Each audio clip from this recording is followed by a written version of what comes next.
Hey guys, today we are in the field in Andhra, that is near Kadapa, where we are going to try orienting the map as well as using right hand rule how to measure the strike and dip of a formation and how to write it. Okay, so the first step is orienting the map.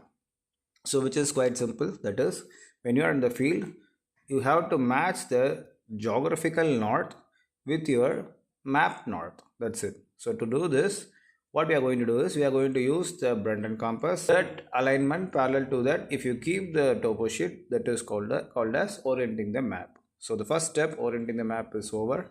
The second is you have to locate yourself. For that, you can use Brunton compass just by doing back bearing, but we are in a top, almost at the top of a hill, and we don't have any higher reference point at more than two locations. So for this location we can't do the back bearing or forward bearing, but we can use the GPS, or there are so many modern apps are there like Avenza, GeoID, which is very easy. If you just switch on the app, it will simply locate you in the topo sheet itself where you are. So you can see in the image here, so you can see the location here, right? So back bearing you will try to do in the next video in a different location. For now we are going to do, what we are going to do is we are going to measure the strike and dip of this rock type. So the very first thing is you have to find a bedding plane, right? So where we are here is we are in a red sandstone. So the very first step is we have to get the Brunton. We have to match the zero in the pendulum, which is the centralmost portion, that is the black line here, right? And there will be zero in the inner circle. So you have to match this 0 and 0, which simply means the tube level is parallel to the bottom of the Brunton. So just matching this. After matching this, we have to rotate the Brunton over the surface. That will get you one thing, that is at some location the tube level will be showing the middle point, that is the bubble in the tube level will be at the middle, which means that line is strictly horizontal, and strike indicates that we are a horizontal line on an inclined plane, right? So we had found the horizontal line over this inclined bedding plane. So what we have to do is we have to mark this line. That's it. Once you mark the line, what we have to do is the strike line, that is the line which we marked, we have to keep our right hand, the thumb finger over the strike line, and the general dip direction we have to keep over all the fingers, right? So this is the right hand rule which we are using, and this is the strike direction. So after placing this, the Brunton has to found a plane.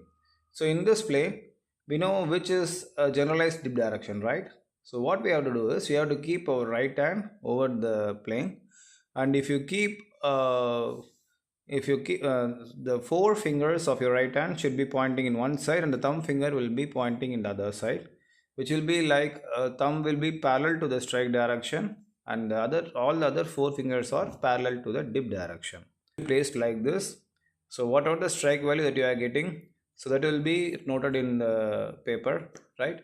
And just by adding 90° to this strike direction, the value that what you will get, that is the dip direction, which is not required to write down because we are using the right hand rule. So we know the strike, and we have to add the dip direction. So that is not mentioned, that is not required to be mentioned. The next step is you have to measure the dip amount. So for that, what we have to do is we have to match the strike line that we have drawn in the plane surface. We have to match this line over there. After that, what we have to do is you have to once again use the tube level. So whenever you are holding the Brunton vertically, we have to use the tube level. So we have to keep it like this, and we have to adjust the tube level. We can adjust, there is a support in the back side which you can use to move front and back. So we can move up to certain distance, and when we found that the tube level, the bubble at the center, that will be the dip amount. So we have to take the Brunton, we have to measure the value, say here it is somewhere near 12 to 13°. So this will be the dip amount. Okay, so this is how we have to measure the strike direction, and this is how you have to write the dip amount, and this is called as the right hand rule. Is that clear? Okay, thank you.